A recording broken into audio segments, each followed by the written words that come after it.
দৌড়তে শুরু করেছে। আকাশ ওখানে দুজনকে ধরে ফেলেছে, আর দুজনকে ধরে ফেলার পরে নাকের মধ্যে একটা ঘষি দেয়, আর তখনই টলটল করে রক্ত বের হতে লাগলো। আর তখনই আকাশের লোকেরা চলে আসলো, আর আকাশের লোকেরা এসে ওখান থেকে নেহাল আকাশের কাছাকাছি এসে আকাশকে বলতে লাগলো, ভাই, আপনি কোনো কিছু করবেন না, ওদেরকে আমার হাতে তুলে দিন। আমি তাদের গোডাউনে নিয়ে গিয়ে আপনার মতো করে শাস্তি দেব। আপনি কেন শুধু শুধু এত কষ্ট করছেন? আপনি অনেক দিন পর বের হয়েছেন, আপনি একটু রেস্ট নিন। আসেন ভাই। আকাশ ওই দুইটাকে গাড়িতে তুলে নেয়, আর গাড়িতে তোলার পরে সে আবারও গাড়িটা চালাতে বলল। আর গাড়িটা একটা জঙ্গলের ভিতরে চলে আসলো, আর জঙ্গলের ভিতরে এসে গাড়িটা থামলো। আর থামার পরে আকাশ সেখান থেকে নেমে পড়ল। আর আকাশ সেখান থেকে নেমে পড়ার পরে সে দেখতে পেল গাড়িটা পেছনে কিছুটা ক্ষতি হয়েছে। আর তখন আর কিচ্ছু না বলে সে ভিতরে চলে আসে। আর ভিতরে আসার পরে আকাশ ফ্রেশ হয়ে নেয়, আর ফ্রেশ হবার পরে সে চেয়ার টেবিলের মধ্যে বসে পড়ে, আর তার সামনে ওই দুইটা ছেলেকে রাখা হয়। আর রাখার পরে আকাশ ওদের দিকে এক ধ্যানে তাকিয়ে আছে। আর কিছুক্ষণ পরেই নেহাল আকাশের জন্য কফি নিয়ে আসলো।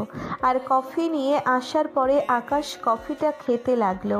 আর কফিটা খাবার পরেই আকাশ চেয়ার থেকে উঠে ওদের সামনে যায়। আর সামনে যাওয়ার পরে এক লাথি মেরে ওদেরকে মাটিতে ফেলে দেয়। ওরা হাঁটু গেড়ে বসেছিল। আকাশ লাথি মেরে ফেলে দেওয়ার পর একটা ছেলের গলায় পা দিয়ে সেখানে দাঁড়িয়ে থাকে। আর এটা দেখে বাকি সবাই ভয় পেয়ে যায়, কারণ আকাশ সে আবারও যদি আগের রূপে ফিরে আসে তাহলে একটারও অস্তিত্ব থাকবে না। আর আকাশ এভাবে 2 মিনিট দাঁড়িয়ে থাকার পরেই ছেলেটা ছটফট করতে করতে মারা গেল। আর ছেলেটা মারা যাওয়ার পরে অন্য ছেলেটা সে ভয়ের কারণে সেখানেই প্রস্রাব করে দিয়েছে। আকাশ আবারও গিয়ে ছেলেটার সামনে দাঁড়ালো। আর ছেলেটার সামনে দাঁড়ানোর পরে ছেলেটা ভয়ে ভয়ে আকাশের দিকে তাকিয়ে আছে। আর তখন আকাশ আবারও ছেলেটাকে একটি লাথি মারলো। আর লাথি মারার পরে আকাশ সে তার ছুরিটা হাতে নিল। আর ছুরিটা হাতে নেওয়ার পরে সে তার গলাটা কেটে ফেললো। আর গলাটা কেটে ফেলার পরে সে কাটা মুরগির মতো ছটফট করতে লাগলো। তারপর আকাশ 2 হাতের কবজি পর্যন্ত কেটে ফেললো। আর কেটে ফেলার পরে সবাই ভয়ে তটস্থ হয়ে আছে। আর রক্ত পুরো জায়গাটা ভেসে যাচ্ছে। আর আকাশ এটা দেখে পাগলের মতো হাসছে। আকাশ এটা করার পরে সোজা রুমে চলে আসে। আর রুমে আসার পরে সে ফ্রেশ হয়ে শুয়ে পড়ল। আর শুয়ে পড়ার পরে ভাবতে লাগলো তার পিছনে যারা এগুলো করছে তাদের শাস্তি দেবে। জেলে থেকে সে নিজেকে এমনভাবে তৈরি করেছে। আকাশ এসব ভাবতে ভাবতে কখন সে ঘুমিয়ে গেল সেটা আকাশ নিজেও টের পেল না। আর ঘুম থেকে ওঠার পরে দেখতে পেল সন্ধ্যা হয়ে গেছে। আকাশ সন্ধ্যাবেলায় সে উঠে খাবার খেয়ে নিল। আর খাবার খাওয়ার পরে সে যথারীতি তার লোকজনের সামনে গেল। আর দেখতে পেল শত শত লোক তার সামনে দাঁড়িয়ে আছে। পুরো জঙ্গলটা ভরে গেছে তার আকাশের চারপাশটা ওদেরকে দেখতে লাগলো। আর কিছুক্ষণ এভাবেই হাঁটাহাঁটি করার পরেই আকাশ সবার সামনে চেয়ার নিয়ে বসে পড়ল।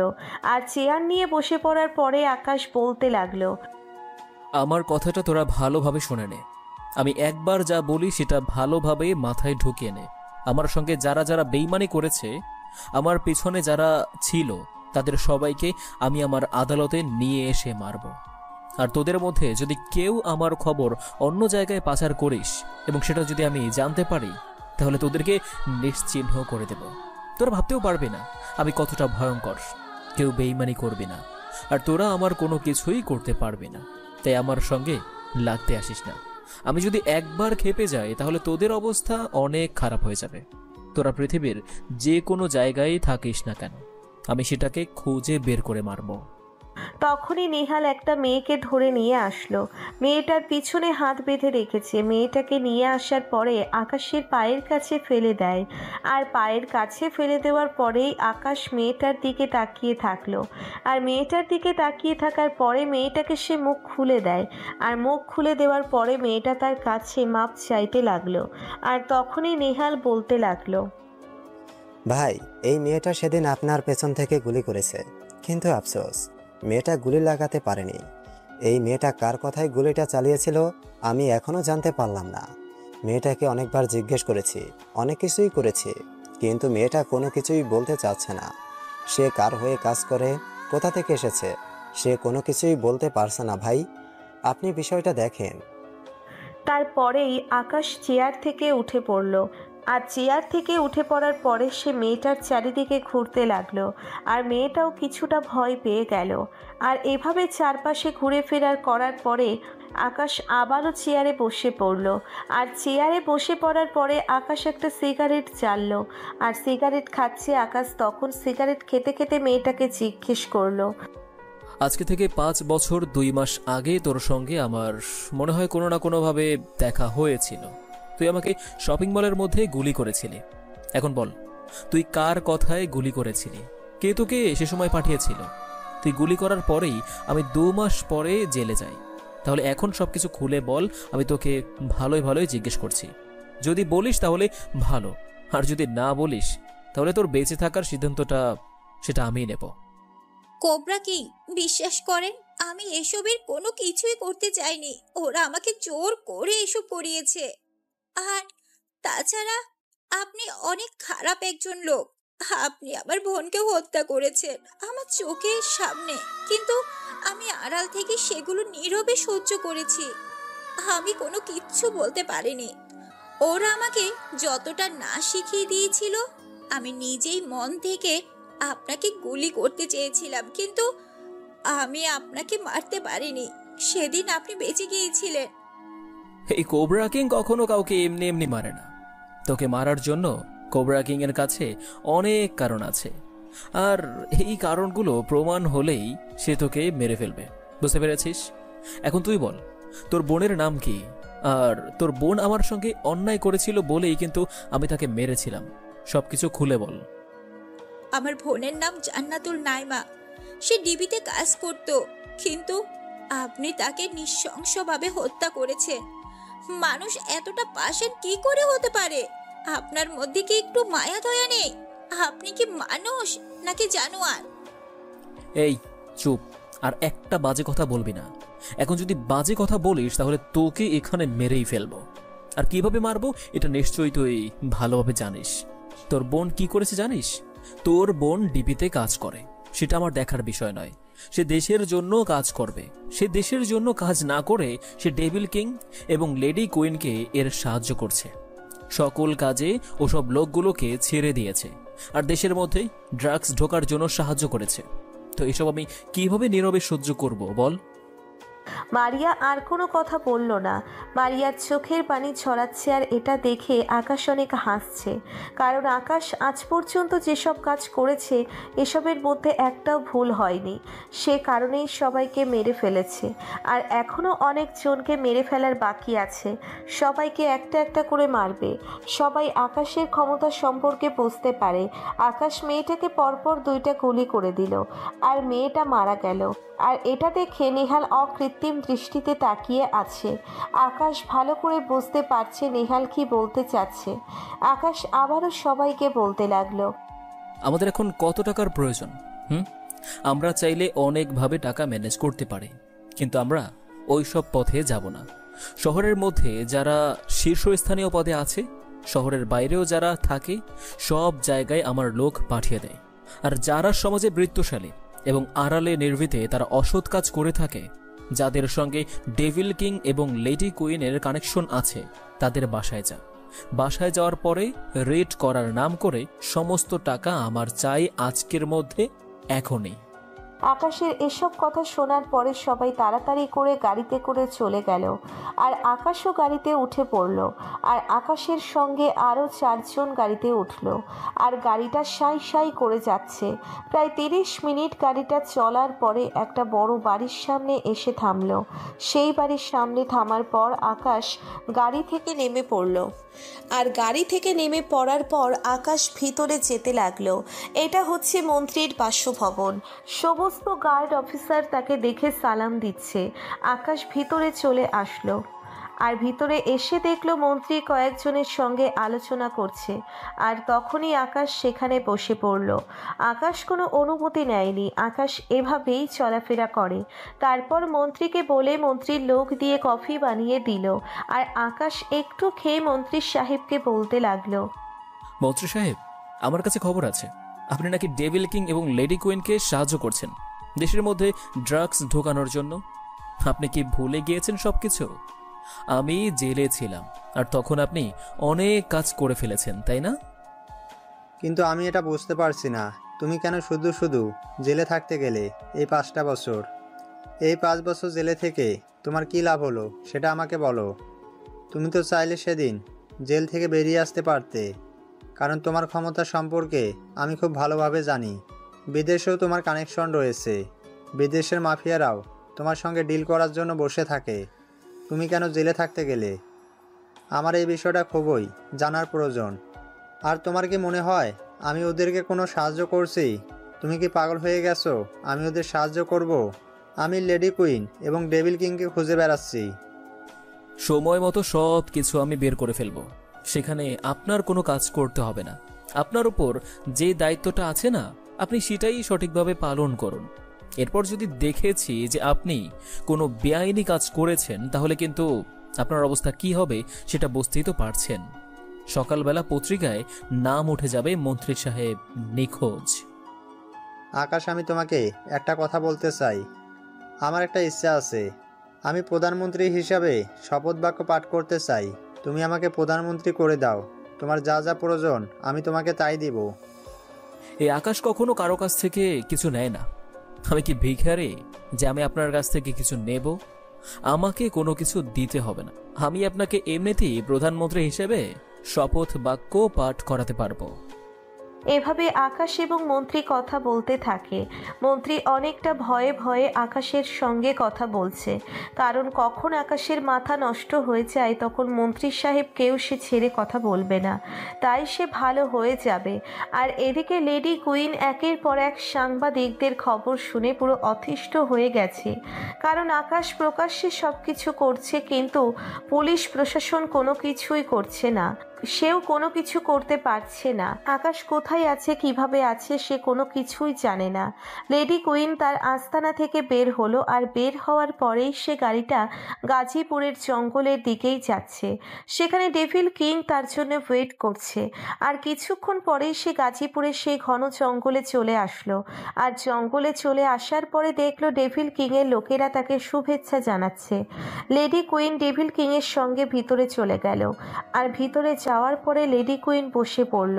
আর বসে পড়ার পরে তারা দুজনে মিলে আলোচনা করছে, আর আলোচনা করার মধ্যে কিভাবে আকাশকে মেরে ফেলা যায় সেটা প্ল্যান করছে।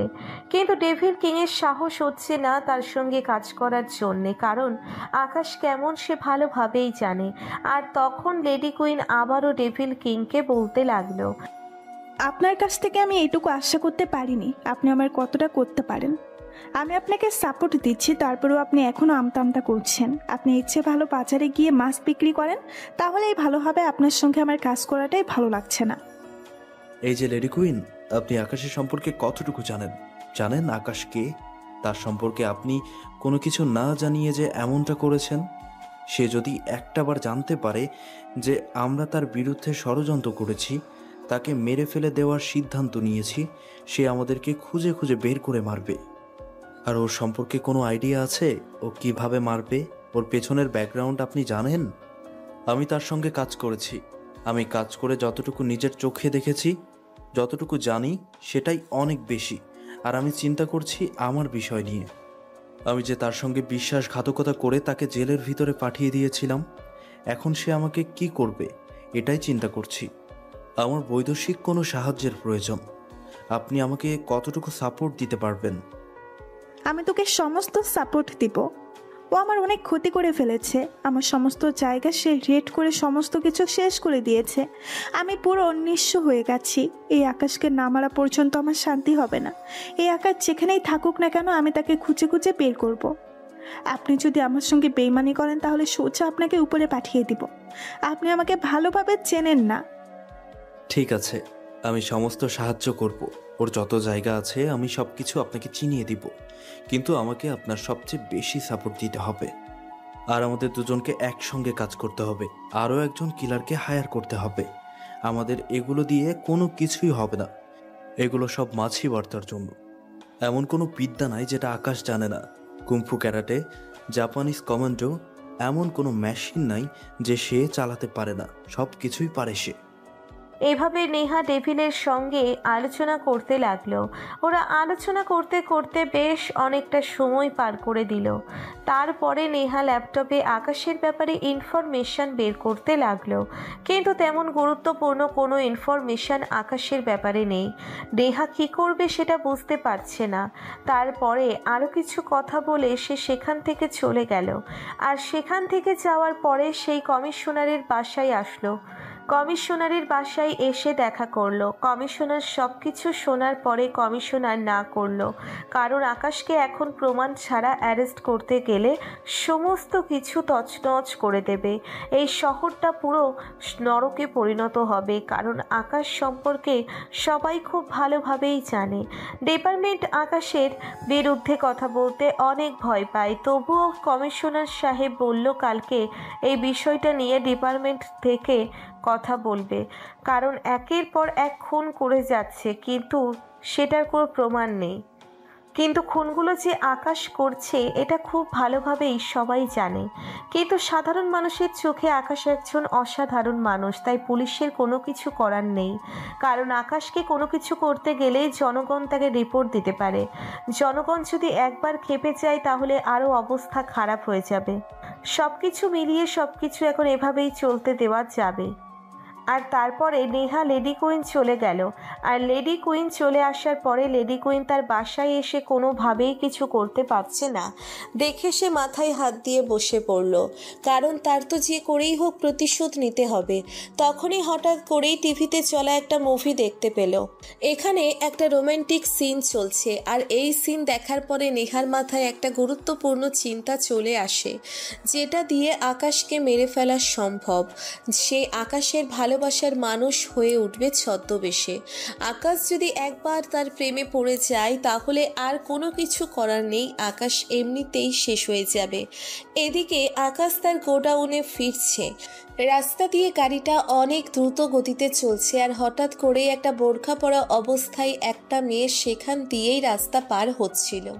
আর এটা দেখার পরে আকাশ তাড়াতাড়ি করে ব্রেক করতে বলল, আর মেয়েটার কিছুটা লেগে যায়। আকাশ তাড়াতাড়ি করে গাড়ি থেকে নেমে পড়ে, আর গাড়ি থেকে নামার পরে মেয়েটার কাছে যায়। আর মেয়েটার কাছে যাবার পরে মেয়েটাকে জিজ্ঞেস করে তার কোনো কিছু হয়েছে কিনা, কিন্তু মেয়েটা তাকে বলতে লাগলো, না ভাইয়া, আমার কোনো কিছু হয়নি, এবার যেতে পারেন। আর গাড়িটা এত জোরে চালানোর কি দরকার ছিল? আর একটু হলেই তো আমি চলে যেতাম। কথাটা শোনার পরে আকাশ কিছুটা বিচলিত হয়ে যায়, কারণ মেয়েটার কণ্ঠটা অনেক সুন্দর। মেয়েটার চোখগুলোর দিকে তাকিয়ে আছে আকাশ মুগ্ধ দৃষ্টিতে। আকাশ হঠাৎ করেই এমন হয়ে যাবে এটা আকাশ কখনোই ভাবেইনি, কারণ আকাশের জীবনে কখনো ভালোবাসা নামক শব্দটা ছিল না। এখনো আসবে কিনা সেটার কোনো ভাবনা নেই। আকাশ এভাবেই চলতে পছন্দ করে, কিন্তু আজকে এই মেয়েটাকে দেখার পরে আকাশ কেমন যেন হয়ে উঠল। এত শক্ত মানুষটাও এই মেয়েটার দিকে তাকিয়ে আছে। মেয়েটার মুখটা দেখা যাচ্ছে না, কারণ হিজাব পরে আছে, শুধুমাত্র চোখগুলো দেখা যাচ্ছে। আর সেই চোখগুলো থেকেই আকাশ মায়াবী দৃষ্টিতে তাকিয়ে আছে। আকাশ এভাবে তাকিয়ে আছে দেখে মেয়েটাও কিছুটা লজ্জা পেয়ে যায়, আর তাড়াতাড়ি করে মেয়েটা সেখান থেকে চলে যেতে চায়। আর আকাশ সেই চলে যাওয়ার দিকে তাকিয়ে রইল। আর এটা পেছন থেকে নেহাল, সাকিব, রাকিব ওরা এগুলো দেখে অবাক হয়ে গেল। ওরা কখনো ভাবতেও পারেনি যে তাদের ভাই এভাবে তাকিয়ে থাকবে একটা মেয়ের দিকে মুগ্ধ দৃষ্টিতে। নেহাল বাকিদের সঙ্গে হাসাহাসি করছে, আর এটা আকাশ বুঝতে পেরেছে। আকাশও এখন কিছুটা লজ্জা পেয়ে যায়, কারণ সবাই তাকে বুঝে ফেলেছে যে আকাশের মেয়েটাকে পছন্দ হয়ে গেছে। সেই মেয়েটাকে প্রথম দেখায় ভালোবেসে ফেলেছে। তারপর মেয়েটা দৌড়ে চলে গেল। মেয়েটা চলে যাওয়ার পরে আকাশ সেখানে কিছুক্ষণ দাঁড়িয়ে থেকে গাড়িতে উঠে পড়ল, কারণ এখন কোনো কিছুই দেখা যাচ্ছে না। আকাশ গাড়িটা আবারও দ্রুত গতিতে চলা শুরু করেছে। আর কিছুক্ষণ পরেই আকাশ মোবাইলটা রেখে নেহালকে বলতে লাগলো এই মেয়েটার ব্যাপারে খোঁজ নেওয়ার জন্য। আর এটা বলার পরেই সবাই হাসতে শুরু করলো। আকাশ ধমক দিল সবাইকে, আর সবাই চুপ হয়ে গেল, কিন্তু আবার পরক্ষণেই হাসতে লাগলো। আর এটা আকাশ দেখে আকাশ নিজেও হাসতে লাগলো। অনেক দিন পরে আকাশ সেই মন খুলে হাসতে পেরেছে, এটাই অনেক বেশি। আর আকাশকে হাসতে দেখে সবার মনটা অনেক ভালো হয়ে গেল, কারণ সব সময় গম্ভীর ভয়ঙ্কর ভাবেই আকাশকে দেখা যায়, এইভাবে ফ্রিলিভাবে কখনোই দেখা যায় না। তারপরে আকাশ গোডাউনে চলে আসে। আর আকাশ গোডাউনে আসার পরে সে তার ল্যাপটপ নিয়ে বসলো। আর ল্যাপটপ নিয়ে বসার পরে সে কাজ করতে লাগলো। আর কিছুক্ষণ পরে নেহাল একটা ছবি নিয়ে আসলো, আর ছবিটা দেখিয়ে বলল এটা লেডি কুইনের ছবি। আকাশ এটা দেখার পরে ছবিটা গুগলে সার্চ করলো, আর গুগলে সার্চ করে কিছুটা তথ্য পেল, যেই তথ্যটা আকাশের জন্যেই অনেক কিছু। আর এভাবেই সময়টা পার হয়ে গেল। আর 2 ঘন্টা পরে তার লোকেরা সবাই চলে আসলো, ব্যাগ ভর্তি টাকা নিয়ে এসেছে। আর ওখান থেকে সবকিছু নেহাল বুঝে পাওয়ার পর নেহাল আকাশের কাছে চলে আসে। আর আকাশের কাছে এসে হিসাব দিতে থাকে। আর তখন নেহাল বলতে লাগলো, ভাই, আমরা প্রায় 40টির বেশির মতো বাসায় গিয়ে প্রায় 300 কোটি টাকা নিয়ে এসেছি। সবগুলো টাকাই অসৎ পথে উপার্জন করা। আর ওরা মনে হয় পুলিশকে কমপ্লেন করতে গেছে, কিন্তু পুলিশ এটার বিরুদ্ধে কোনো কথা বলবে না, কারণ পুলিশ নিজেও জানে এটা বেআইনি টাকা, যার জন্য আর কি কোনো কিছু হয়নি। অলরেডি সাংবাদিকরা বলতে শুরু করে দিয়েছে। শোন, এখন তোদের কাজ হলো যে ওই লোকগুলোকে ভালোভাবে খেয়াল রাখা। ওই লোকগুলো কার সঙ্গে কথা বলে, কোথায় যায়, সেগুলো আমার জানা প্রয়োজন। আমার যত লোক আছে সবাইকে ভালোভাবে খেয়াল রাখতে বলবি, আর আমাকে পরপর তথ্যগুলো জানাবি। বুঝতে পেরেছিস? আর অবশ্যই অবশ্যই তাদেরকে সাবধানে থাকতে বলবি, কারণ লেডি কুইন আর ডেভিল কিং ওরা দুজনেই কিন্তু এক হয়ে গিয়েছে আমাকে মারার জন্য। লেডি কুইন আমার বিরুদ্ধে প্ল্যান করেছে, এটা আমি খুব ভালোভাবেই বুঝতে পেরেছি। এখন যা তোরা, আমাকে একটু একা থাকতে দে। তারপরে নেহাল চলে গেল। আর নেহাল চলে যাওয়ার পরে আকাশ রুমে গিয়ে ফ্রেশ হয়ে নেয়। আর ফ্রেশ হবার পরে কিছুক্ষণ পরেই একজন এসে তাকে কফি দিয়ে গেল। আর কফি দিয়ে যাওয়ার পরে সে কফি খাচ্ছে। আর তখনই রাস্তায় সেই মেয়েটার কথা মনে পড়ল। মেয়েটা সত্যিই অসাধারণ, মেয়েটার প্রেমে পড়ে গেছে আকাশ। আর এভাবেই সময়টা পার হয়ে গেল।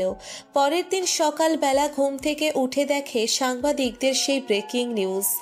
এসব দেখতে দেখতে আকাশ পুরো বোরিং হয়ে গেছে। আকাশ ফ্রেশ হয়ে খাবার খেয়ে নেয়। আর খাবার খাওয়ার পরে তখনই দৌড়ে নেহাল চলে আসলো। আর নেহাল এসে আকাশের কাছে হাঁপাচ্ছে। আর তখনই আকাশ জিজ্ঞেস করলো কি হয়েছে। আর তখন নেহাল মেয়েটার ব্যাপারে বলতে লাগলো, ভাই, মেয়েটার আপন বলতে তেমন কেউই নেই, শুধুমাত্র একটা চাচা আছে, সে ঘরে পড়ে গেছে। মেয়েটা মাদ্রাসায় শিক্ষকতা করে। মেয়েটা অনেক ধার্মিক, আপনার জন্য অনেক পারফেক্ট হবে। নেহাল ঠিকানা দিয়ে চলে গেল। আর নেহাল ঠিকানা দিয়ে চলে যাবার পরে আকাশের অবস্থা খারাপ, কারণ সে যে করেই হোক মেয়েটার সঙ্গে দেখা করতে যাবে। আর যে ভাবা সেই কাজ। আকাশ তাড়াতাড়ি করে গাড়ি বের করলো। আর একাই সে গাড়ি নিয়ে চালাতে লাগলো। আর সেই ঠিকানার মতো চলে আসার পরে দেখলো একটি মাদ্রাসার সামনে এসে থামলো। আর মাদ্রাসার সামনে থামার পরে সে মাদ্রাসার ভিতরে যেতে চাইলো, কিন্তু দারোয়ান তাকে আটকে দিল।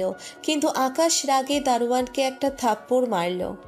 আর থাপ্পড় মারার পরে দারোয়ান আর কোনো কথা বলতে পারল না। আর তখনই মেয়েটা চলে আসলো।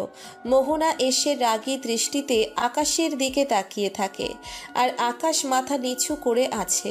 আর তখনই মেয়েটা আকাশকে বলতে লাগলো, এই যে কি ব্যাপার, আপনি এরকম অসভ্যতাম করছেন কেন? আপনাদের মতো বখাটে ছেলেদের কি এখানে আসা লাগে? হ্যাঁ, এটা যে একটা মহিলা মাদ্রাসা সেটা কি আপনি ভুলে গেছেন? আপনাকে কি এখানে আসা উচিত? আপনার কি বিবেক বলতে কিচ্ছু নেই? আপনার কি কান জ্ঞান নেই? আপনি কি পৃথিবীতে থাকেন নাকি ভিন্ন গ্রহের থেকে এসেছেন? হ্যাঁ, আপনার মধ্যে এইটুকু সেন্স কাজ করে না? কি আজব আপনি! আসলে আমি আপনার সঙ্গে কথা বলতে এসেছিলাম, আর আপনার সঙ্গে দেখা করার জন্যই আমি এখানে এসেছি। কিন্তু এই দারোয়ান আমাকে কোনোভাবে ভিতরে যেতেই দিচ্ছে না। আর মহিলা মাদ্রাসার মধ্যে এই ধরন কেন, আমি তো কোনো কিছু বুঝতে পারলাম না। দেখতে তো পুরো নেশাখোরের মতো লাগে।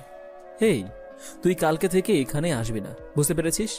তোকে যদি আমি কালকে এখানে দেখেছি তাহলে মেরে একদম বুড়িগঙ্গা নদীতে ভাসিয়ে দেব, কথাটা মনে রাখবি। এখন যা এখান থেকে, আর তোকে যেন এখানে না দেখি। এই কথাটা শোনার পরে দারোয়ান ছেলেটা দৌড়ে পালিয়ে গেল। দারোয়ান ছেলেটা চিনে ফেলেছে ভালোভাবে, আর এজন্যই সে দৌড়ে পালিয়ে গেল।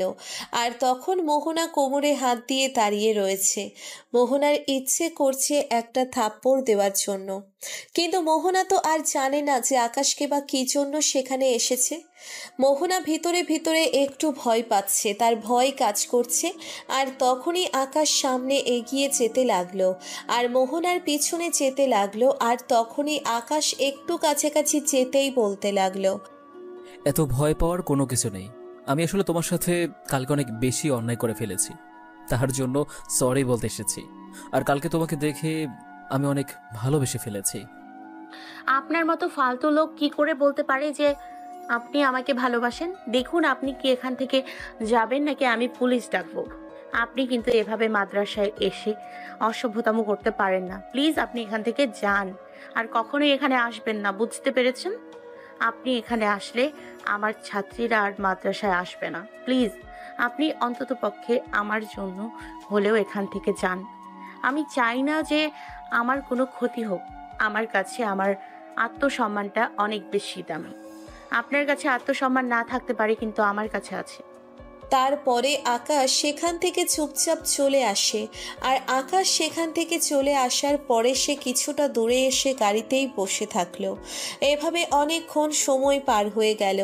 আর দুপুরের দিকে দেখলো মোহনা মাদ্রাসা থেকে বের হচ্ছে, আর আকাশ কিছুটা এগিয়ে গেল গাড়ি নিয়ে। আর এগিয়ে যাওয়ার পরেই মোহনা আবারও পিছনে ফিরে তাকালো, দেখলো আকাশ তার পিছনে আসছে। মোহনা তাড়াতাড়ি করে হেঁটে যাচ্ছে, কিন্তু আকাশ গাড়ি থেকে নেমে কিছুটা দৌড়ে গিয়ে তার সামনে গেল আর বলতে লাগলো তার গাড়িতে ওঠার জন্য। কিন্তু মোহনা কোনো কিছু না বলেই চলে যাচ্ছে। আর কোনো উপায় না পেয়ে আকাশও তার পেছন পেছন যাচ্ছে। আর কিছুক্ষণ পরেই মোহনা তার বাসায় প্রবেশ করে ফেলল। আর আকাশ আর সেখানে গেল না। আকাশ গাড়ি নিয়ে সে তার কাজে চলে আসে। আকাশ একটা কফির শপে এসেছে, আর কফি শপে এসে কফি খাচ্ছে। আর তখনই হঠাৎ করেই তাকে কে যেন চারপাশ থেকে গুলি করছে। তাড়াতাড়ি করে আকাশ নিজেকে সামলে নেয়, আর নিজেকে সামলে নিয়ে সে তার পিস্তল দুটো বের করে তাদেরকে গুলি করতে থাকে। এরা লেডি কুইনের লোকজন, এটা আকাশ খুব ভালোভাবেই বুঝতে পারছে। আকাশ রেস্টুরেন্ট থেকে বের হয়ে যায়, কারণ আকাশ চায় না যে রেস্টুরেন্টের কোনো ক্ষতি হোক। রেস্টুরেন্টের থেকে বের হয়ে ওদেরকে দৌড়তে থাকে, আর ওরা গুলি করতে পিছনে সরে যায় আর সামনের দিকে এগিয়ে যাচ্ছে। আর তখনই ওরা একটা গাড়িতে উঠে পড়ল। গাড়িতে ওঠার পরেই আকাশও তার গাড়ি নিয়ে তাদের পিছনে যেতে লাগলো। গাড়িটা বেশ দ্রুত গতিতে সামনের দিকে এগিয়ে যাচ্ছে।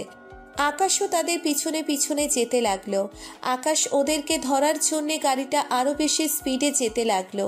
আর গাড়িটা কিছু দূর যাওয়ার পরেই গাড়িটা একটা গাছের সঙ্গে ধাক্কা খায়। আর আকাশ তার গাড়িটা তাড়াতাড়ি করে ব্যাক করে সেই গাড়িটার কাছে যায়। তার গাড়িটার কাছে যাওয়ার পরেই দেখতে পেল গাড়িটা একটা মেয়ে ড্রাইভিং করছে। কিছুটা অবাক হয়ে যায়, একটা মেয়ে এরকমভাবে ড্রাইভিং করতে পারে। সে সেই মেয়েটাকে ধরে আনে, আর সাথে একটা ছেলে ওদেরকে ধরে নিয়ে এসে তার গাড়িতে বসালো, বেঁধে ফেললো গাড়িতে। তারপর আকাশ সেগুলোকে নিয়ে তারা আস্তানায় চলে আসলো। আর আস্তানায় আসার পরে সে গাড়ি থেকে নামলো। আর নামানোর পরে নেহাল এদেরকে দেখে অবাক হয়ে গেল, কারণ নেহাল ভালোভাবেই বুঝতে পারছে এরা লেডি কুইনের লোকজন। আকাশ গরম পানি করে আনতে বলল, আর কিছুক্ষণ পরে রাকিব গরম পানি নিয়ে এসে আকাশের কাছে দিল। আর গরম পানি দেওয়ার পরে আকাশ কোনো কিছু না বলেই সেই গরম পানিটা ওই মেয়েটার মুখে ঢেলে দেয়। আর মেয়ে মেয়েটা পাগলের মতো চিৎকার করতে থাকে আর আকাশ সেই মুখের মধ্যে আবারও ট্যাব লাগিয়ে দেয়। তারপরে এই ছেলেটার কাছে আসলো আর ছেলেটার কাছে এসে ছেলেটার প্লাস দিয়ে একটা আঙ্গুলের নখ উঠে ফেললো। আর তখনই ছেলেটা পাগলের মতো চিৎকার দিতে লাগলো আর সেখানে কিছুটা মরিচের গুঁড়ো দিতে লাগলো আর কিছু বরফ দিল আর এভাবে প্রায় অনেকক্ষণ চলতে লাগলো। বেশ কিছু সময় পরে আকাশ জিজ্ঞাসা করতে লাগলো তাদেরকে কে পাঠিয়েছে, কিন্তু তারা কোনোভাবেই এখনো স্বীকার করছে না। আকাশ খুব ভালোভাবেই জানে যে তাদেরকে কিভাবে স্বীকার করানো যায়। আকাশ বিজলিকে কল দেয় আর প্রায় 10 মিনিট পরেই বিজলি চলে আসলো। বিজলি তার হয়ে কাজ করে আর বিজলি আসার পরে আকাশ বিজলিকে বলতে লাগলো মেয়েটাকে ভিতরে নিয়ে যাওয়ার জন্য। আর বিজলি ভালোভাবে বুঝতে পেরেছে তাকে এখন কি করা লাগবে। আর বিজলি মেয়েটাকে ধরে তার সঙ্গে করে ভিতরে নিয়ে গেল। আর ভিতরে নিয়ে যাওয়ার পরে বিজলি ভালো ভালো জিজ্ঞেস করছে, দেখ, আমি তোকে এখনো বলছি তুই সব কিছু স্বীকার কর। তোকে কে পাঠিয়েছে, কি জন্য পাঠিয়েছে, সব কিছু খুলে বল। এভাবে ভাইয়ের উপর অ্যাটাক করার সাহস কোথা থেকে এলো তোদের? আর তুই নাকি অনেক ভালো ড্রাইভিং করতে পারিস। তোদের কি বুকের মধ্যে এতটুকু ভয় কাজ করে না যে তুই কাকে খুন করতে এসেছিস? আমি একটা মিথ্যার আশ্রয় নিয়েছিলাম। আমার ছোট বোন ভেবেছে আমি মারা গেছি আর এটা ভেবেই তাকে খুন করতে আসে, কিন্তু পারে না, সে উল্টো আমার বোনকেই খুন করে দেয়। আমি আমার সেই বোনের খুনের প্রতিশোধ নেওয়ার জন্য এসেছি। আমি নিজেই আমার মৃত্যুর খবরটা ছড়িয়ে দিয়েছিলাম সেদিন। আসলে আমি মারা যাইনি, আমি কোনো একভাবে বেঁচে গিয়েছিলাম আর সেটারই প্রতিশোধ নেওয়ার জন্য আমি ফিরে এসেছি। দেখ, তোর সমস্যা সেটা বলতে হবে, কিন্তু তোর এতটা সাহস হয়নি যে আকাশের উপর দিয়ে কথা বলার জন্য। আজ পর্যন্ত এই আকাশ ভাইয়ের কথায় কেউ অমান্য করতে পারেনি। শুধু তাই নয়, বিদেশের যারা মাফিয়া আছে সবাই আকাশ ভাইকে সম্মান দিয়ে কথা বলে। ওরা আকাশ ভাইয়ের সঙ্গে উচ্চস্বরে কথা বলার সাহস পায় না। তুই যেসব করেছিস সেটা আসলেই অনেক বেশি অন্যায় করেছিস। তুই আগে এখানে কাজ করতি, আকাশ ভাইয়ের অনেক কাছের একজন মানুষ ছিল। তোকে আকাশ ভাই নিজের বোনের মতো দেখত, তোকে সব কিছু চিনিয়ে দিয়েছে, এসব রাস্তা। আর সেখানে তুই কিনা তার সাথে বেইমানি করে জেলে পাঠিয়ে দিলি, ওদের সঙ্গে তা আবার ষড়যন্ত্র করে। তুই তো সেদিন বেঁচে গিয়েছিলি, কিন্তু আজকে তুই কখনোই বাঁচতে পারবি না। আমার বেঁচে থাকার কোনো ইচ্ছে নেই, কারণ আমি আমার মৃত্যু হাতে করে নিয়ে এসেছি। আমি জানি এখানে ধরা পড়লে আমাকে তোরা মেরে ফেলবি, তার জন্য আমি মৃত্যু হাতে করেই নিয়ে এসেছি। আমি এসব থেকে ভয় পাই না। আর আমি সেদিন ভুল করেছিলাম তোকে জেলে পাঠিয়ে দেওয়ার জন্য। এর চেয়ে ভালো মেরে ফেলতাম, সেটাই অনেক ভালো হতো। এত কাছাকাছি থাকার পরেও আমার মাথায় এটা আসেনি যে তোকে মেরে ফেললে ভালো হবে। জেলে পাঠিয়ে শুধু শুধু সময় নষ্ট করেছি। আর লেডি কুইন আর ডেভিল কিং ওরা কখনো ছেড়ে দেবে না। আমি ওদের সাথে ষড়যন্ত্র করেই আমি এখানে এসেছি। তোরা কোনো কিছুই করতে পারবি না ওদের দুইজনকে। ওরা দুইজন আবারও এক হয়ে গেছে। এবার জেলে নয়, এবার সোজা কবরে পাঠাবে। ওই যে বললাম যে তোর অনেক সাহস আছে, কিন্তু তোর এই সাহসের কোনো মূল্য নেই। তুই এখন ভালোই ভালোই বল যে ওই ডাবিং কিং এবং লেডি কুইন এখন কোথায় আছে। ভালোভাবে বল, না হলে কিন্তু তোর অবস্থা খারাপ হয়ে যাবে। আমি নিজেই তোকে এখনই মেরে ফেলবো। আর ভাইয়ের অর্ডার কিন্তু আছে।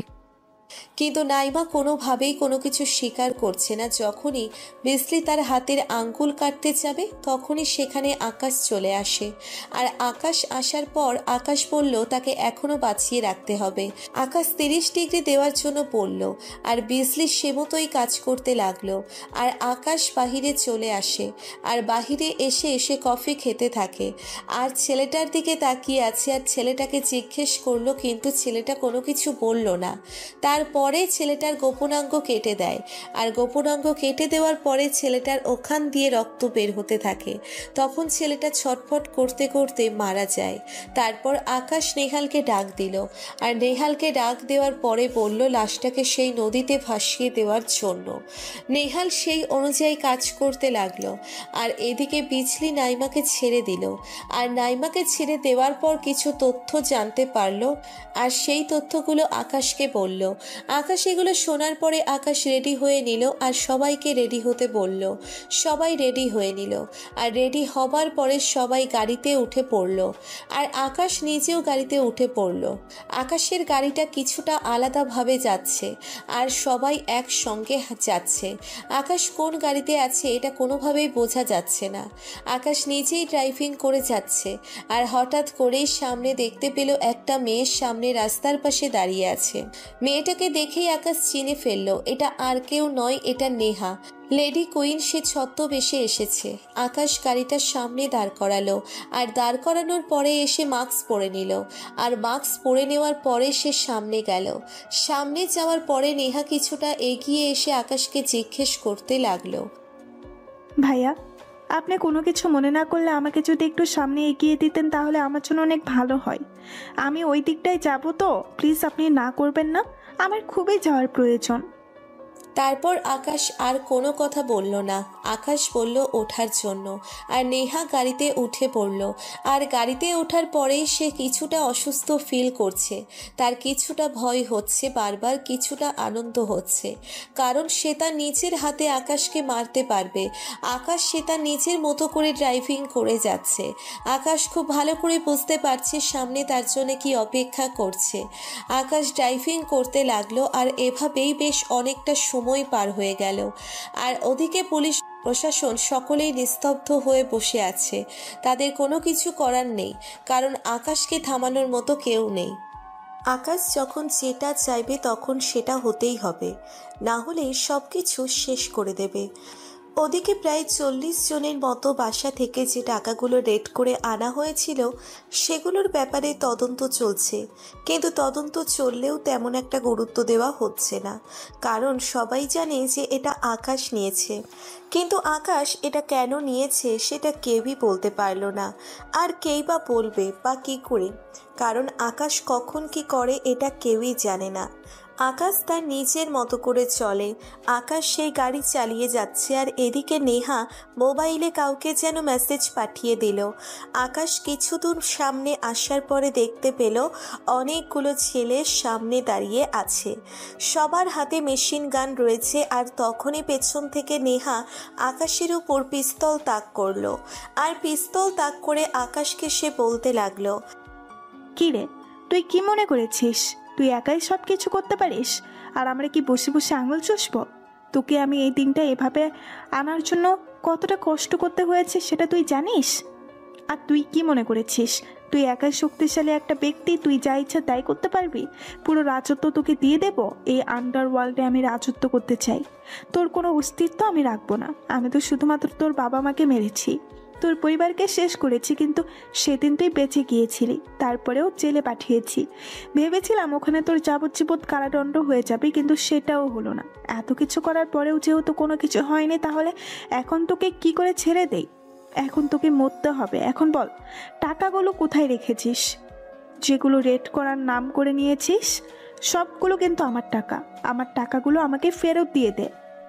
তো আমাকে কি পাগল মনে হয় যে আমি তোর টাকা ফিরিয়ে দেব?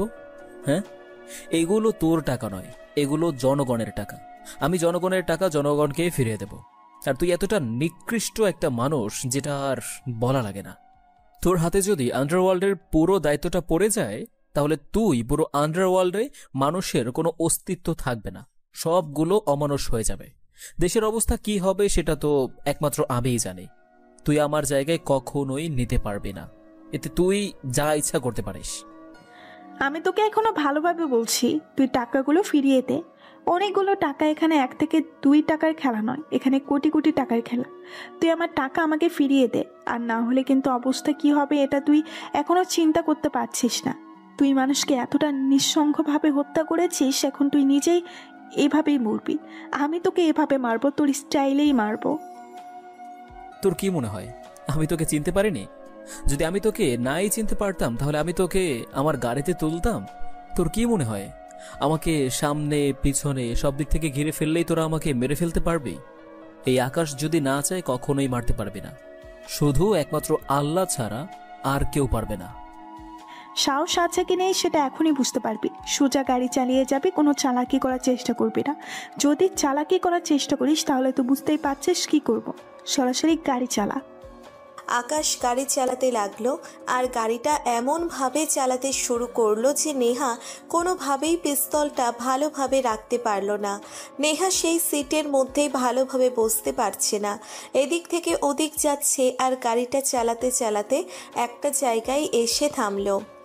আর আকাশ গাড়ি থেকে নেমে পড়ল। আর গাড়ি থেকে নেমে পড়ার পরেই চারিদিক থেকে সবাই তাকে ঘিরে ফেলল। আর ঘিরে ফেলার পর নেহা গাড়ি থেকে নামলো। আর গাড়ি থেকে নামার পরে নেহা একটা হকি স্টিক দিয়ে আকাশের পায়ে বাড়ি মারে। আর মারার পরে আকাশ সেখানেই দাঁড়িয়ে থাকে। আর তখনই নেহা আবারও বলতে থাকে, বল টাকাগুলো কোথায় রেখেছিস, আর আন্ডারওয়ার্ল্ড আমাকে দিবি কিনা? ভালোই ভালোই বলছে আন্ডারওয়ার্ল্ডের সমস্ত দায়িত্ব আমাকে দিয়ে দে। তুই এটা থেকেই রিজাইন কর, আমি দেশে বিদেশে আমার চক্র সরিয়ে দেব। এত সাহস যে আমার জায়গাটা নিয়ে তুই আমার জায়গা থেকে সমস্ত কিছুর নিয়ন্ত্রণ করবি? এত কিছু তোকে করতে দেব আমি? আমার পুরো ফ্যামিলিকে তুই মেরেছিস, তোকে কি আমি এমনি এমনি ছেড়ে দেব? আরে আমরা ফ্যামিলিগত আন্ডারওয়ার্ল্ডের রাজত্ব করে আসছি। আমার বাবা রাজত্ব করেছে, আমার বড় ভাই রাজত্ব করেছে, আর এখন আমি রাজত্ব করছি, বুঝতে পেরেছিস? পুরো রক্ত শরীরে বইছে। আকাশ পিস্তল নিয়ে চারিদিক থেকে গুলি করতে থাকে। আর চারদিকে গুলি করার সময় সবাই কিছুটা দূরে গিয়ে আকাশকে গুলি করতে থাকে। আর এভাবে অনেকক্ষণ গোলাগুলি চলার সময় দেখতে পেল যে ওরা কোনোভাবে আকাশের সঙ্গে পারছে না, কারণ আকাশ একাই সবাইকে মেরে চলেছে। আর হঠাৎ করেই নেহা চিৎকার দিয়ে উঠল। আর নেহা চিৎকার দেওয়াতে আকাশ কিছুটা থেমে গেল। থেমে যাওয়ার পরেই হঠাৎ করে দেখতে পেল যে সেখানে মোহনা। মোহনাকে এই অবস্থায় দেখে আকাশ অবাক হয়ে গেল, কারণ হঠাৎ করে সে এখানে কিভাবে আসলো, ওরা তাকে কিভাবে চিনতে পারলো। তারপর নেহা মোহনাকে নিয়ে এগিয়ে আসলো। মোহনা অনেক ভয় পেয়ে আছে, মোহনার বোরখা ছিঁড়ে ফেলেছে এটা দেখার পরে আকাশ রাগে ফুসফুস করছে। আর তখনই নেহা আকাশের কাছে বলতে লাগলো, দেখ আমি কত বড় বোকা যে আমি এত বড় ভুল করে গেলাম। এর নাম হচ্ছে মোহনা। তুই তো ভালোভাবেই চিনিস, কারণ তোর তো পরাণের পরাণ। তুই তো তাকে ছাড়া একদমই চলতে পারিস না। তোর জীবন সঙ্গী। দেখ মেয়েটা কত কষ্ট পাচ্ছে। মেয়েটা অনেক ধার্মিক রে। মেয়েটা এসবের মধ্যে কখনোই আসতে চায় না।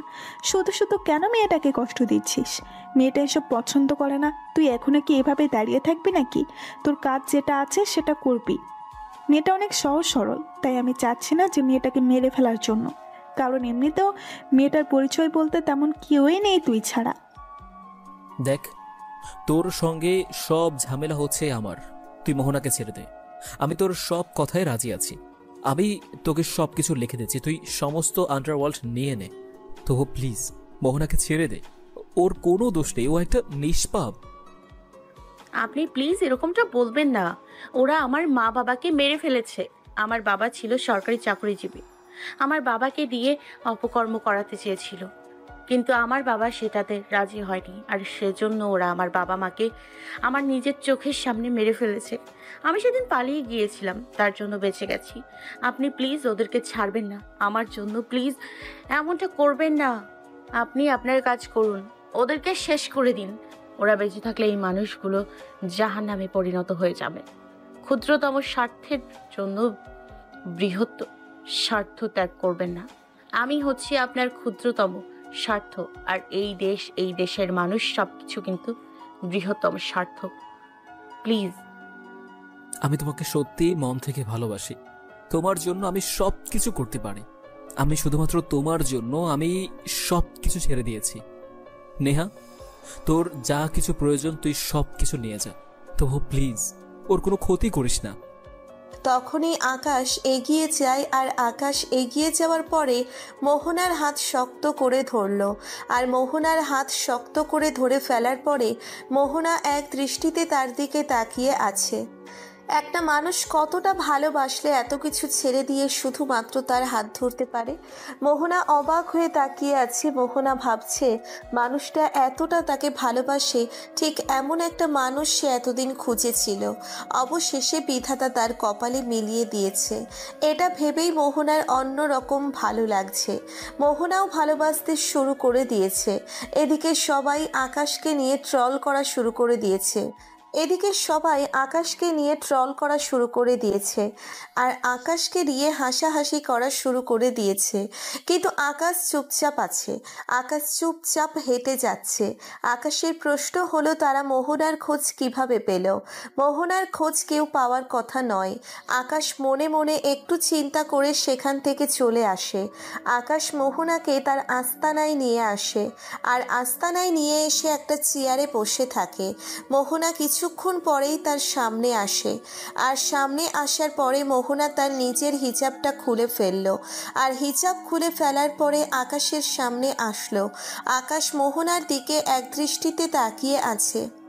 মোহনা অনেক সুন্দর, আর এটাই আকাশ উপভোগ করছে। আকাশ মোহনার দিকে একদৃষ্টিতে তাকিয়ে আছে। আর তখনই মোহনা বলতে লাগলো, আপনি আমার জন্য এত কিছু কেন করতে গেলেন? ওরা আপনাকে নিয়ে কিভাবে ট্রল করছে সেটা কি ভেবে দেখেছেন? এখন আপনি জানেন ওরা কি করবে। ওরা আন্ডারওয়ার্ল্ড পাল্টে দিয়ে সমস্ত কিছু শেষ করে দেবে এতদিনের তিল তিল করে গড়ে তোলা এই আন্ডারওয়ার্ল্ড। কিন্তু আকাশ এই কথার কোনো প্রতি উত্তর দিল না। আকাশ তো মোহনার জন্যে সব কিছু মেনে নিয়েছে। মোহনা আকাশের মাথায় হাত বুলিয়ে দিল, আর তখনই আকাশ সেখানেই ঘুমিয়ে গেল। তারপরে কোনো উপায় না পেয়ে মোহনা অনেক কষ্ট করে তাকে নিয়ে রুমে নিয়ে শুইয়ে দেয়। আর রুমে শুয়ে দেওয়ার পরেই আকাশ ঘুমের মধ্যে মোহনাকে শক্ত করে জড়িয়ে ধরে। মোহনাকে জড়িয়ে ধরার পরে মোহনার কেমন যেন অন্যরকম ভালো লাগছে। এত কম সময়ে মোহনাও যে তাকে এতটা ভালোবেসে ফেলবে সেটাও বুঝতে পারছে না। তারপরে মোহনা নিজেকে ছাড়িয়ে নিল, আর নিজেকে ছাড়িয়ে নেওয়ার পরে মোহনা কিছু খাবারের ব্যবস্থা করলো। আর এভাবেই সময়টা পার হয়ে গেল। আর রাতের বেলা মোহনা আকাশের রুমে আসলো, আর রুমে আসার পরে দেখলো আকাশ কম্বল নিয়ে শুয়ে আছে। মোহনা কিছুটা অবাক হয়ে গেল, কারণ এই গরমের মধ্যে সে এভাবে শুয়ে আছে। মোহনা তার কপালে গিয়ে হাত রাখলো, আর কপালে হাত রাখার পরেই দেখতে পেল জ্বরে গা পুড়ে যাচ্ছে। তাড়াতাড়ি করে মোহনা বাইরে আসলো, আর বাহিরে আসার পরে দেখতে পেল নেহাল সেখানে নেই। আর রাকিবকে বলল তাড়াতাড়ি করে ঔষধ নিয়ে আসার জন্য। আর কিছুক্ষণ পরেই রাকিব ঔষধ মোহনাকে দিল। সবাই অনেক খুশি, কারণ আকাশের জন্য এখন মোহনা আছে। এতে সবাই অনেক খুশি। সবাই মোহনাকে পছন্দ করেছে। মোহনা সবার সামনে পর্দা করে কথা বলে। এটা সবারই ভালো লাগছে, কারণ ভাইয়ের জীবনে এমন একটা মানুষ এসেছে, এটাই ওরা চেয়েছিল। কিন্তু আজকে সারাদিন নেহালকে কোথাও দেখা গেল না। মোহনা তাকে ঔষধ খাইয়ে দিল, আর এভাবেই পার হয়ে গেল 2টা দিন। আকাশ সুস্থ হয়ে গেল। হঠাৎ করে অসুস্থ হয়ে যাওয়ার কারণটা মোহনা এখনো খুঁজে পাচ্ছে না। হয়তো ডিপ্রেশনের কারণে এমনটা হয়ে গেছে, কারণ তার ভিতরে কতটা আগুন চলছে এটা তার কাছ থেকেই জানা যাবে। আকাশ সম্পূর্ণ সুস্থ, এখন ব্যালকনিতে বসে আছে, আর পাশে মোহনা দাঁড়িয়ে আছে তার পাশে। আর তখন আকাশ মোহনাকে বলতে লাগলো, তুমি এই 2 দিন এখানে ছিলে? মান সম্মান চলে যাওয়ার আগে তুমি তোমার বাসায় যাও, না হলে লোকে তোমাকে খারাপ বলবে। আমি চাই না তোমাকে কেউ কোনো কথা বলুক। এসব কথার মানে কি? আমি কেন তোমার এখানে আছি বোঝো না? আমাকে কে কি বললো না বললো সেটা আমার দেখার বিষয় না। তুমি কেন আমাকে তাহলে নিজে থেকে ভালোবাসতে গেলে? আমি তো নিজে থেকে যাইনি। দেখো, আমি এখন বিয়ে করতে পারবো না। আমি সবকিছু বুঝতে পারছি, কিন্তু এখন বিয়ে করলে কি হবে ভেবে দেখেছো? এখনো অনেক কাজ করার বাকি আছে। আমি এখন তোমার কাছ থেকে এসব কথা শুনতে চাই না। আমি তোমার কাছ থেকে অন্য কোনো কথা শুনতে চাই। আমি তোমাকে আজকে আমার নিজের করে পেতে চাই। আমি মানুষের কাছে মুখ দেখাতে পারবো না। তুমি যদি আজকে আমাকে বিয়ে না করো তো আমি সোজা সুইসাইড করতে চলে যাব, কারণ এটা ছাড়া আমার আর কোনো কিছু করার নেই। আকাশ আর কোনো কথা বলতে পারল না, কারণ মোহনা অনেক কান্না করেছে তার জন্য। সে আর চায় না যে মোহনা তার জন্য আরও কান্না করে সে অসুস্থ হয়ে যাক। তারপরে আকাশ মোহনাকে নিয়ে কাজী অফিসে চলে আসে, আর কাজী অফিসে আসার পরে তারা দুজনেই কাজী অফিসে বিয়ে করে নেয়। বিয়ে করার পরে মোহনা অনেক খুশি, কিন্তু আকাশের বুকের মধ্যে প্রতিশোধের আগুন চলছে। আকাশ গাড়ি ড্রাইভ করে বাসায় ফিরছে, আর বাসায় ফেরার সময় সে মোহনাকে বলতে লাগলো তাকে বিদেশে পাঠিয়ে দেওয়ার জন্যে। কিন্তু এটা শোনার পরে মোহনা অনেকটা রেগে গেল, আর রেগে গিয়ে আকাশকে অনেক কথাবার্তা শুনিয়ে দিল। আর এসব কথাবার্তা শুনে আকাশ মুচকি মুচকি হাসছে, আর এটা দেখে মোহনা আরও বেশি রেগে গেল। তারপরে ঠান্ডা মাথায় বুঝিয়ে বলল তার এই দেশে থাকা একদম নিরাপদ নয়, তাকে অন্য কোনো দেশে পাঠিয়ে দিবে। যখন সব কিছু স্বাভাবিক হয়ে যাবে তখন আবার সে দেশে ফিরে আসবে। এটা শোনার পর মোহনা কোনোভাবেই আকাশকে ছেড়ে যেতে চাইছে না, কিন্তু এটা তো করতে হবে, না হলে ওরা আর আকাশের সঙ্গে না পেরে ওরা মোহনার কোনো ক্ষতি করতে পারে। আর আকাশ এটারই সবচেয়ে বেশি ভয় পায়। আকাশ গাড়ি চালিয়ে বাসায় চলে আসে। আগে বাসাটা একা পড়ে থাকতো, কিন্তু এখন তার মানুষ হয়েছে। কিন্তু সেই মানুষটা কালকে চলে যাবে বিদেশে, তাকে ছাড়া থাকতে হবে, এটার কষ্ট একমাত্র আকাশই বুঝতে পারছে। আকাশ খুব ভালো করে বুঝতে পারছে যে মোহনার অনেক কষ্ট হবে, তাই আজকে মেয়েটাকে আর কোনো কথা বলা যাবে না, কারণ মেয়েটা তাকে তার জীবনের চেয়েও অনেক বেশি ভালোবাসে। আকাশ বাসায় এসে ফ্রেশ হয়ে নেয়।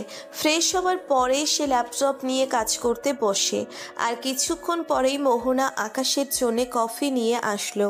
আর কফি নিয়ে আসার পরে আকাশ কফি খেতে লাগলো, আর তখন মোহনার দিকে তাকায়। আর মোহনার দিকে তাকাতেই দেখতে পেল মোহনা কালো শাড়ি পরেছে। মোহনাকে দেখতে অসম্ভব সুন্দর লাগছে। আকাশ ল্যাপটপ রেখে তার দিকে এগিয়ে যায়, আর এগিয়ে যাওয়ার পরে মোহনার পিছনে যেতে থাকে। আর মোহনা পিছনে যাওয়ার পরেই সে দেওয়ালের সঙ্গে থেমে গেল, আর তখন আকাশ দুই হাত দেওয়ালের সঙ্গে চেপে ধরে মোহনার ঠোঁটজোড়া দখল করে নিল। আর মোহনাও রেসপন্স দিতে লাগলো। আর 10 মিনিট পরে আকাশ মোহনাকে ছেড়ে দিল। আর মোহনাকে ছেড়ে দেওয়ার পরে মোহনা দৌড়ে রান্নাঘরে চলে গেল, আর আকাশ হাসতে লাগলো। রাতের বেলা দুজনে খাবার খাওয়ার পরে মোহনা আকাশের বুকের উপর শুয়ে আছে আর দুষ্টুমি করছে। আকাশ এসব দুষ্টুমি দেখে তার দিকে তাকিয়ে আছে, আর মাঝে মাঝে ফাজলামো করছে। আর কিছুক্ষণ পরেই মোহনা হঠাৎ করে আবারও আকাশের ঠোঁটজোড়া দখল করে নেয়, আর দখল করার পরে প্রায় 5 মিনিট পরে ছেড়ে দিল। আর এভাবেই দুজনে মিলে হারিয়ে গেল এক অজানা রাজ্যে। ফজরের সময় আকাশের বুকে ঘুমিয়ে আছে মোহনা। মোহনাকে ডাকতে লাগলো, কারণ তার সকাল 10টায় ফ্লাইট, তাকে রেডি হতে হবে। কিন্তু মোহনা কোনোভাবেই ঘুম থেকে উঠছে না। তারপরে আকাশ থেকে অন্য পাশে রেখে ও নিজে উঠে ফ্রেশ হয়ে নেয়, আর ফ্রেশ হয়ে মোহনার জন্য চা নিয়ে আসে। মোহনাকে ঘুম থেকে উঠিয়ে মোহনা চা খেয়ে নেয়, আর মোহনা চা খাওয়ার পরে মোহনা গোসল করতে চলে গেল। 10 মিনিট পরে মোহনা গোসল শেষ করে বের হলো, আর গোসল শেষ করে বের হওয়ার পরেই মোহনার মনটা খারাপ। মোহনাকে রেডি হতে বলল আকাশ, আর আকাশও রেডি হয়ে নিল। তারপরে দুজনে মিলে নাস্তা করে বের হয়ে পড়ল। আর আকাশ গাড়ি চালিয়ে যাচ্ছে, মোহনা কান্না করছে আকাশের এক হাত ধরে। আর হঠাৎ করেই পেছন থেকে গুলি করতে লাগলো। আকাশ তাড়াতাড়ি করে গাড়ি চালাতে লাগলো, কারণ এখন মোহনার সঙ্গে আছে, কোনোভাবেই কোনো কিছু করা যাবে না। এটা ভেবেই আকাশ কোনো কিছু করলো না। আকাশ এয়ারপোর্টের সামনে চলে আসলো, আর এয়ারপোর্টে এসে আকাশ মোহনাকে ভিতরে যেতে বলল, কিন্তু মোহনা তাকে ছেড়ে যেতে চাইছে না। তখন আকাশ বলতে লাগলো, বিড়ালের মতো 100 বছর বেঁচে কোনো লাভ নেই, সিংহের মতো 1 ঘন্টা বাঁচলেও আমি খুশি। আর তোমার হাজবেন্ড আগে যেমন বীরপুরুষ ছিল, এখনও বীরপুরুষই থাকবে। বিড়ালের মতো কখনোই বাঁচতে শেখেনি, মাথা উঁচু করে বাঁচতে শিখেছি। ব্যাংককে তোমাকে 2টা মেয়ে রিসিভ করবে। ওই 2টা মেয়ে হলো আমার হয়ে কাজ করে ওখানে। তুমি ওখানে ভালো থাকবে। প্লিজ তুমি আর কোনো কথা বলো না, চলে যাও। আমি তোমাকে পরে যখন বলবো তখন তুমি দেশে ফিরবে, আর তুমি তো খবর পাবেই। সেটা না হয় আমি বুঝতে পারলাম, কিন্তু আপনার যদি কোনো কিছু হয়ে যায় তখন আমি কি করব? আপনি জানেন না আমি আপনাকে ঠিক কতটা ভালোবাসি। আমি আপনাকে ছাড়া থাকতে পারবো না। প্লিজ আপনি আমার জন্য হলেও সেফ থাকবেন, কথা দিন। আকাশ আর কোনো কথা না বলে মোহনাকে শক্ত করে জড়িয়ে ধরলো। মোহনাকে জড়িয়ে ধরার পরে মোহনা কান্না করতে লাগলো আর মোহনাকে তাড়াতাড়ি করে ভিতরে পাঠিয়ে দিল আর মোহনা ভিতরে চলে গেল। মোহনা কান্না করছে আর এদিকে আকাশ গাড়ি নিয়ে সামনে এগিয়ে যেতে লাগলো আর আকাশ গাড়ি থেকেই গুলি করতে লাগলো। ওরা আকাশের এমন পাগলামি দেখে ওরা দ্রুত গতিতে গাড়ি চালিয়ে চলে যাচ্ছে। আকাশ সেই অনুযায়ী তাদেরকে ধরার জন্যে যাচ্ছে। আকাশ সবাইকে কল দিয়ে রেডি হতে বলল আর আকাশ এমনিতেই ওদেরকে ছেড়ে দিল। আর ছেড়ে দেওয়ার পরে আকাশ সরাসরি মন্ত্রীর বাসায় চলে আসলো আর মন্ত্রীর বাসায় আসার পরে মন্ত্রীকে দেখলো কিছু আলোচনা করছে আর সরাসরি মন্ত্রীর কাছে গেল আর মন্ত্রীর কাছে যাওয়ার পরে সবকিছু জানালো আর আকাশ বলতে লাগলো, আমার দেরি করা ঠিক হবে না। আমি আমার নিজের প্রতিশোধ নিয়ে নেব। আর এখানে যদি কেউ আসে তাহলে আমি তাদেরকে বাঁচিয়ে রাখবো না, মেরে ফেলবো। এমনকি আপনিও যদি আসেন আপনাকেও মেরে ফেলবো। আমার বাবা ছিলেন আন্ডারওয়ার্ল্ডের রেটিং আর আমি তারই হচ্ছে ছেলে। আমার রক্তের মধ্যে আন্ডারওয়ার্ল্ড মিশে গিয়েছে। এসব ভয় আমাকে দেখিয়ে কোনো লাভ নেই। আমি আপনাকে সাবধান করতে এসেছি। আপনাকে আমি শ্রদ্ধা করি, কারণ আপনি আমার বাবার বন্ধু ছিলেন। তার জন্য আমার বাবাকে ওরা নৃশংসভাবে হত্যা করেছে। আমি সেটার প্রতিশোধ নেব। এর মধ্যে যদি কেউ আসার চেষ্টা করে আমি ভুলে যাব যে আপনারা আমার বন্ধু ছিলেন। আর আমি কি করতে পারি না করতে পারি এটা মনে হয় না আপনাকে আর নতুন করে বুঝিয়ে দিতে হবে। তুমি তোমার বাবা মার প্রতিশোধ নেবে, এটা আমিও চাই। তোমার বড় ভাইকেও ওরা মেরে ফেলেছে, না হলে তোমার জায়গায় তোমার বড় ভাই বসতো। তবে সব কিছুর চেয়ে তোমরা দুই ভাইয়ের মধ্যে তুমি ছিলে সবচেয়ে বেশি বুদ্ধিমান এবং শক্তিশালী। তোমার বাবার সঙ্গে আমার কথা হয়েছিল যে তোমার বাবার পরে নাকি তোমাকে এই দায়িত্বটা দেওয়ার কথা ছিল। যতদিন পর্যন্ত তুমি বড় না হবে ততদিন পর্যন্ত তোমার বড় ভাই সেটা শাসন করবে।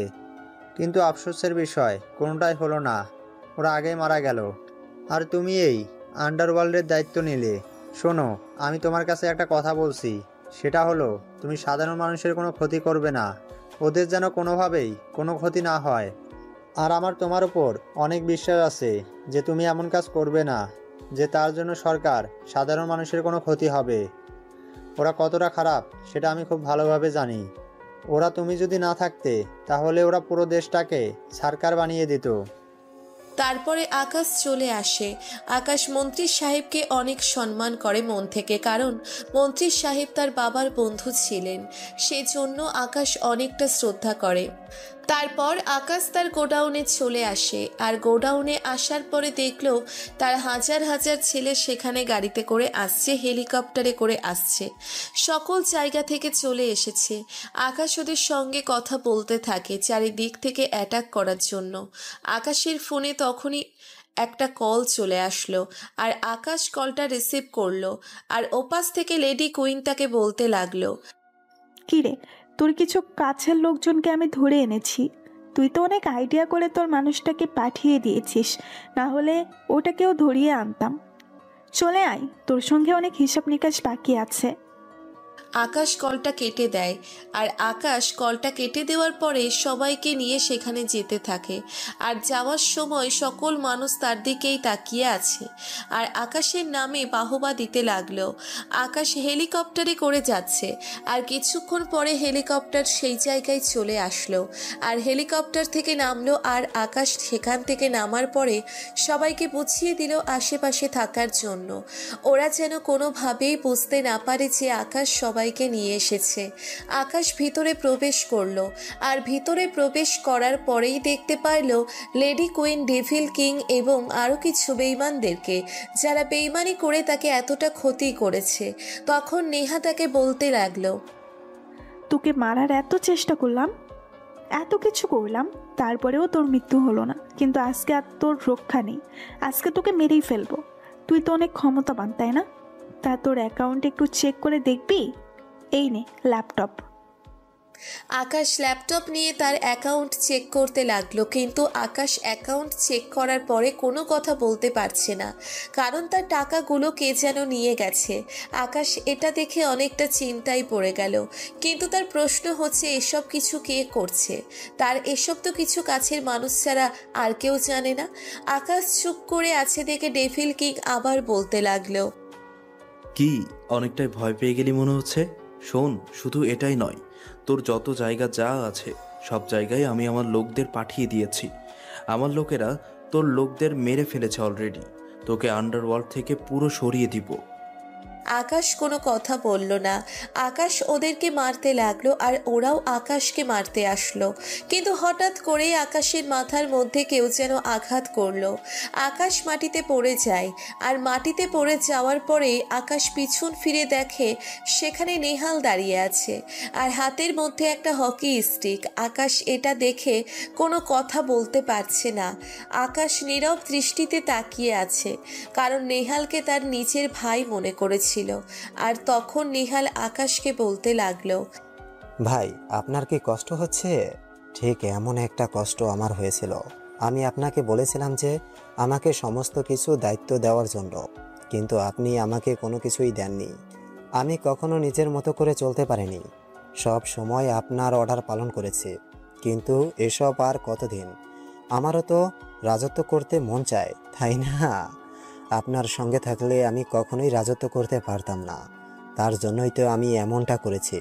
আর আপনার সব কিছু তথ্য এনে আমি তাকে দিয়েছি। তবে আমি একটা কাজ করতে পারিনি, কারণ আমি অনেক চেষ্টা করেছি। সেটা যদি করতে পারতাম তাহলে অনেক ভালো হতো।